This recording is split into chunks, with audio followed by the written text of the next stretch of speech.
आज हम बात करने वाले हैं इक्वालिटी ऑफ टू मैट्रिसेस।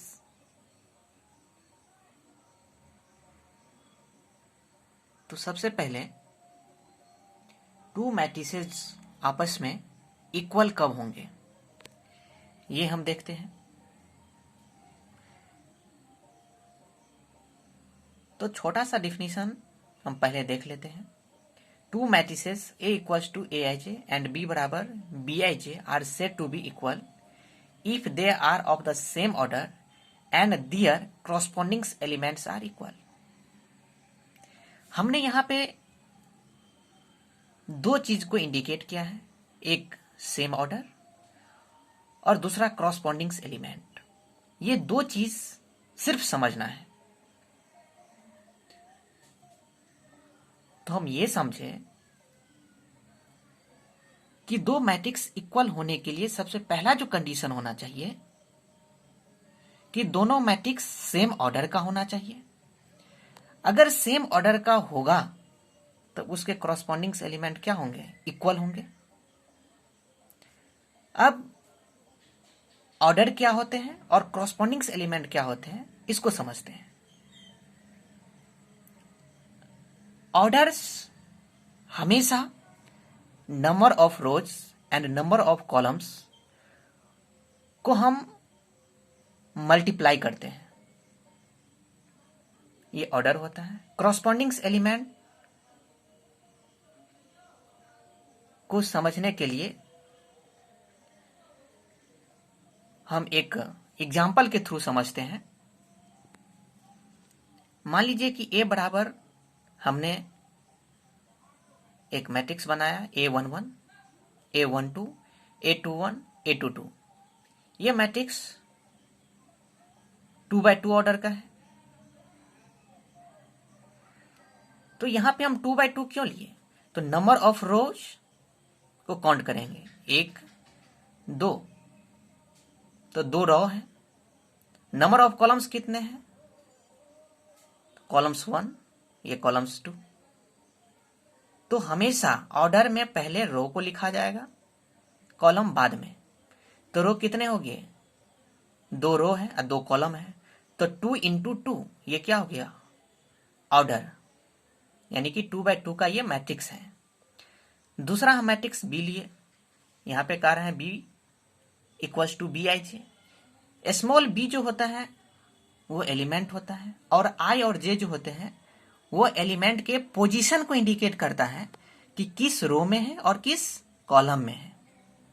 तो B बराबर B11, स्मॉल b जो है ये एलिमेंट है। 11 मतलब पहला रो पहला कॉलम का ये एलिमेंट है।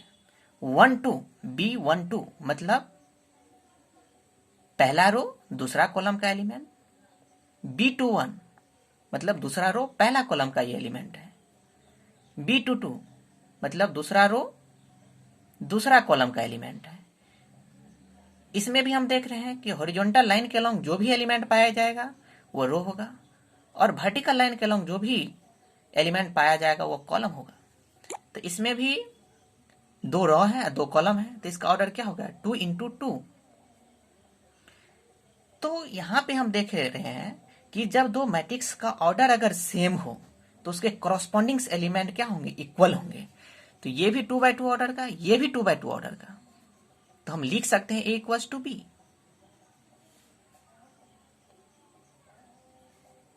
तो कॉरस्पॉन्डिंग एलिमेंट होने के लिए क्या क्या होगा कि A11 पहला मैट्रिक्स का फर्स्ट रो का जो एलिमेंट है A11, सेकेंड वाले जो मैट्रिक्स B है उसका फर्स्ट एलिमेंट जो B है पहला रो पहला कॉलम का, वह दोनों इक्वल होगा। तो हम लिखे हैं कि कॉरस्पॉन्डिंग एलिमेंट विल बी क्या होगा? A11 इक्वल्स टू क्या हो जाएगा? B11। इसको हम एरो के थ्रू समझाए हैं। ये कॉरस्पॉन्डिंग एलिमेंट है। A11 बराबर क्या हो जाएगा? B11। A12 मतलब पहला मैट्रिक्स का फर्स्ट रो सेकेंड कॉलम का जो एलिमेंट है वह दूसरा मैट्रिक्स जो B है उसका फर्स्ट रो सेकेंड कॉलम के एलिमेंट के इक्वल होगा। तो A12 इक्वल्स टू B12 फिर क्या होगा, A21, मतलब पहला जो मैट्रिक्स है A, दूसरा रो पहला कॉलम का जो एलिमेंट होगा वो इक्वल होगा किसके, सेकेंड मैट्रिक्स जो B है उसका सेकेंड रो और फर्स्ट कॉलम के एलिमेंट के इक्वल। तो A21 बराबर B21, A22 बराबर क्या हो जाएगा, B22। तो ये कॉरस्पॉन्डिंग एलिमेंट समझ गए। अब ऑर्डर क्या होते हैं तो हमने बता दिया है कि नंबर ऑफ रो और नंबर ऑफ कॉलम्स को क्या करेंगे, मल्टीप्लाई कर देना है, इनटू के फॉर्म में लिख देना है, ये ऑर्डर हो गया। लेकिन जब हम ऑर्डर को गुना करके जब लिखते हैं तो वो टोटल नंबर ऑफ एलिमेंट निकल जाता है।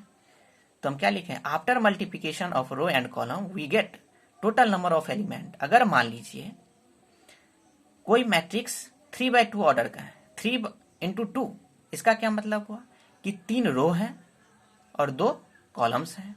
तो टोटल नंबर ऑफ एलिमेंट कितना हो जाएगा, 3 गुना 2 यानी कि 6। अगर कोई मैट्रिक्स 4/3 का होता तो टोटल नंबर ऑफ एलिमेंट कितना हो जाता, 4 तिया 12।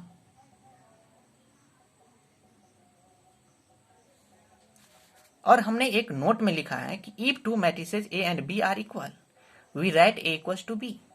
जब दो मैट्रिक्स A और B क्या हो, आपस में इक्वल होगा तो इसको हम लिख सकते हैं A बराबर B, जैसा कि हमने यहाँ पे किया है कि दोनों मैट्रिक्स का ऑर्डर सेम है तो इसको A बराबर B लिखे हैं। अब एक मैट्रिक्स को हम सोल्व करते हैं क्वेश्चंस को। फॉर एग्जांपल मान लीजिए कि A बराबर x minus y, 2x plus y, ZW और B जो है वो -1 4 0 5। तो कहता है कि फाइंड x y w। तो हम क्या देख रहे हैं,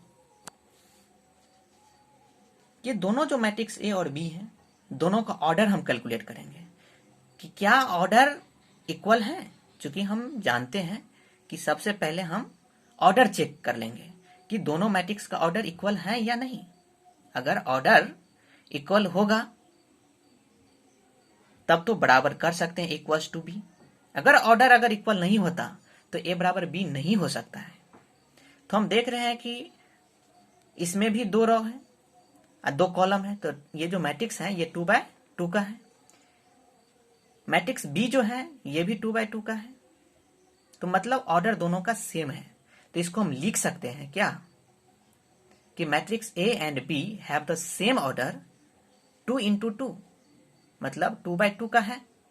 सो we write A equals to B.